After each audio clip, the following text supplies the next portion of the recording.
Hello viewers, आज आप ध्यान से देखो, बहुत ही इम्पॉर्टेंट टॉपिक है दो लाइन के बीच का एंगल, इसका एनालिटिकल डिटर्मिनेशन। एनालिटिकल मतलब बिना ड्रॉ किए हुए उसके इक्वेशंस को देखते हुए हमें निकालना है। तो सबसे पहले ध्यान से देखो, अगर एक लाइन है देश, दूसरा लाइन है देश, इसके बीच का जो एंगल है थीटा, यही थीटा आपको निकालना है।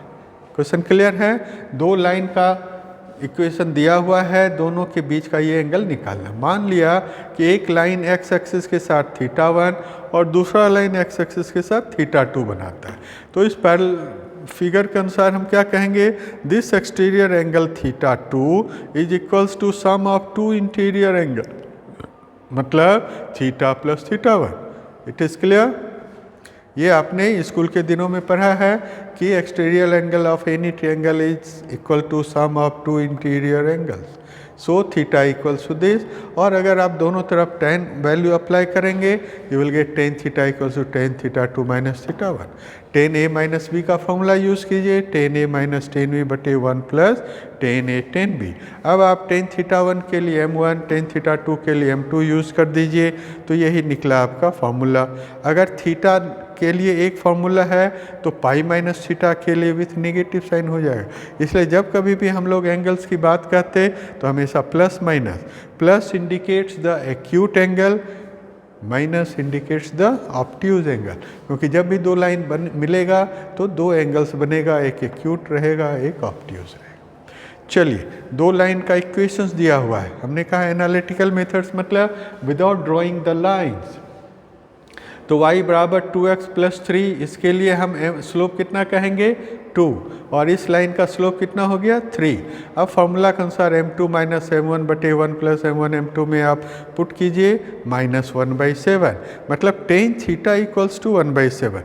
यहाँ ध्यान देने वाली बात है कि आपको एंगल निकालना है, एंगल का मतलब थीटा। अगर tan थीटा बराबर 1/7 then theta equals to tan inverse 1/7। Okay, तो ये आपको ध्यान रखना है।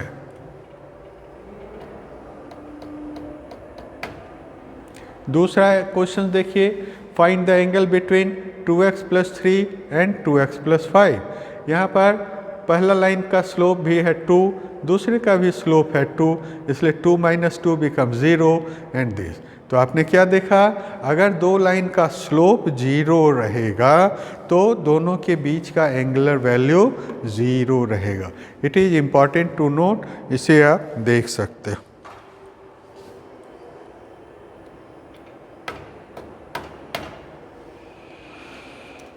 यहाँ पर ध्यान से देखिए, y equals to 2x plus 3, यहाँ पर है x प्लस 2y माइनस 2 बराबर 0, मतलब y बराबर क्या कहोगे जी?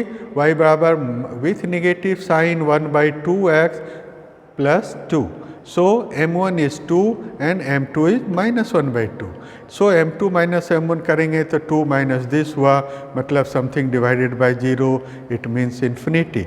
इन्फिनिटी मतलब tan theta of tan inverse infinity मतलब π/2। यहाँ पर अगेन आपको ध्यान देना है, अगर m1 और m2 का प्रोडक्ट आपका -1 होता है then it indicates the perpendicular lines. So आपको ध्यान देना है कि पैरेलल लाइंस के लिए tan थीटा 0 होगा, मतलब m2 माइनस m1 बटे 1 प्लस m1 m2 बराबर 0, और इसका कंडीशंस क्या होगा? m1 equals to m2। उसी तरह से परपेंडिकुलर लाइंस के लिए theta will be negate 90 degree, so tan 90 degree बराबर 1/0, मतलब दिस डिवाइडेड बाय दिस बराबर 0, सो m1 m2 बराबर -1। व्यूअर्स, ये दो इम्पॉर्टेंट कंसेप्ट है, आपको कंठस्थ रखना है। ध्यान से देखिए, ए का कोऑर्डिनेट दिया हुआ है, बी का कोऑर्डिनेट दिया हुआ है, find the slope of the line perpendicular to A B. Mind the sentence, find the slope of a line perpendicular to A B. सबसे पहले आप ए बी का स्लोप निकालिए, तो ए बी का स्लोप हो गया डिफरेंस ऑफ वाई कोऑर्डिनेट, मतलब 12 minus 4 divided by 2 minus 6 this one. तो दूसरे का स्लोप हो जाएगा 1/2। अगर पहला का स्लोप है -2, दूसरे का हो जाएगा 1/2, तभी जाके दोनों का प्रोडक्ट हो गया हमारा -1। If the equation be given in the normal form, then here perpendiculars from the origin makes an angle alpha and beta with the x-axis. Now the angle between two lines in which the origin lies. Mind this term, in which the origin lies is the supplement of the angle between its perpendicular.